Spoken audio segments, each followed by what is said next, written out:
Mesdames, Messieurs, sans plus tarder, je vous propose d'accueillir notre premier intervenant ce matin, Wali Bank al-Maghrib, c'est Abdeltif Jouari.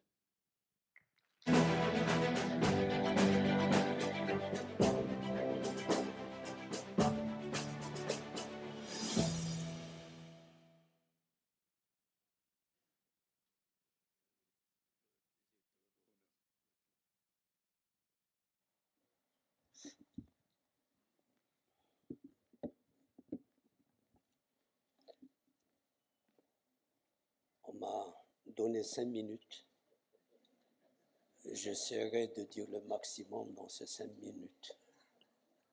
Monsieur le chef du gouvernement, mesdames et messieurs les ministres, madame la présidente de l'Association des régions du Maroc, monsieur le président de la CGM, monsieur le président du GPBM, messieurs les présidents et directeurs généraux, honorables assistants.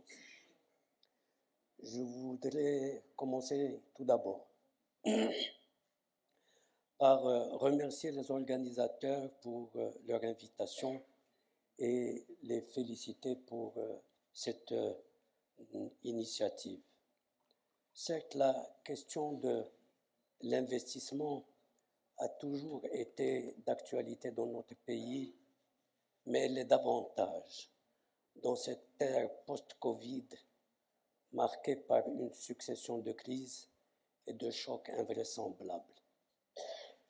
Les séquelles de la pandémie s'imbriquent avec les implications du conflit en Ukraine, dont notamment les perturbations des chaînes d'approvisionnement, l'accélération de l'inflation et comme corollaire, une hausse des taux, un durcissement des conditions de financement, un ralentissement de l'activité économique et tout récemment encore l'enclenchement de ce qui peut devenir une crise bancaire aux États-Unis.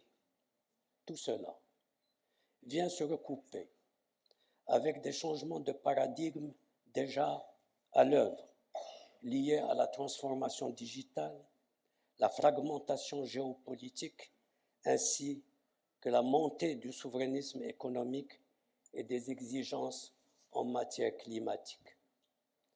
C'est donc cet environnement externe globalement défavorable et incertain que l'économie nationale est appelée désormais à évoluer. Jusqu'à présent, même si ces performances structurelles restent en deçà des espérances, nous ne pouvons que saluer la résilience notable dont elle a fait preuve, fruit d'efforts de réforme depuis plusieurs années. Cette conjoncture complexe nous amène à des arbitrages encore plus difficiles.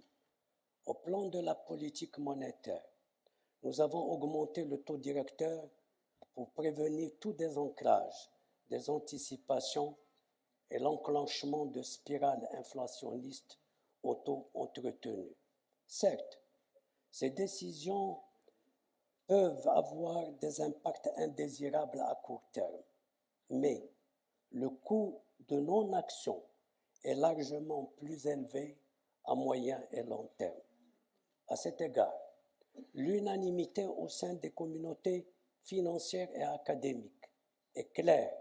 Il ne peut y avoir de croissance durable et inclusive sans stabilité macroéconomique, en particulier celle des prix. Ce constat est valable de manière plus générale pour toute réforme nécessaire. La reporter ne ferait qu'accentuer sa difficulté et alourdir son coût économique et social.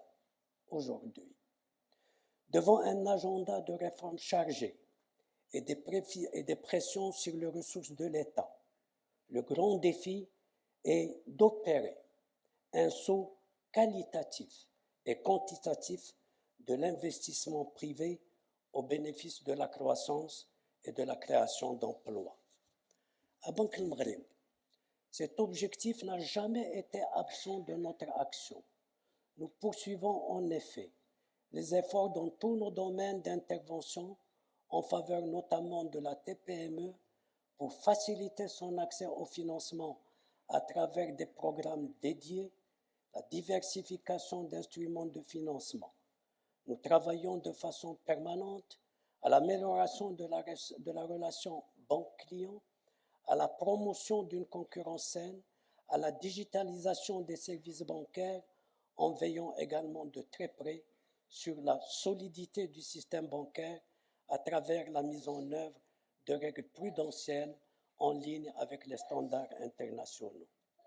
Mesdames et messieurs, malgré le contexte difficile, nous n'avons d'autre choix que d'œuvrer à l'accélération du rythme de développement de notre pays, capitalisant dans cela sur les avancées réalisées et les chantiers initiés sous le leadership de Sa Majesté le Roi. Nos atouts sont la stabilité politique, un agenda de réformes important, un environnement des affaires largement assaini, un système bancaire stable et compétitif, ainsi qu'un positionnement international privilégié. C'est à la faveur de ces atouts que notre pays engrange des succès notables.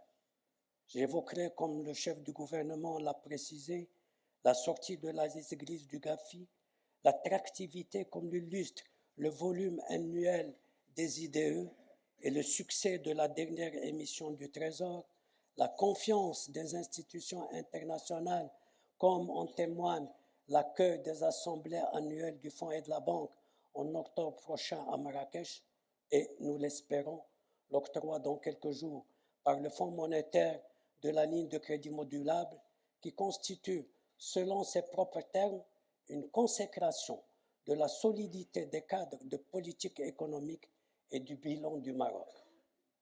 Mesdames et messieurs, pour consolider les avancées et réaliser les objectifs que s'est fixé notre pays, il est impératif, comme l'a précisé encore une fois le chef du gouvernement, que toutes les parties prenantes fassent converger ensemble leurs actions et leurs efforts.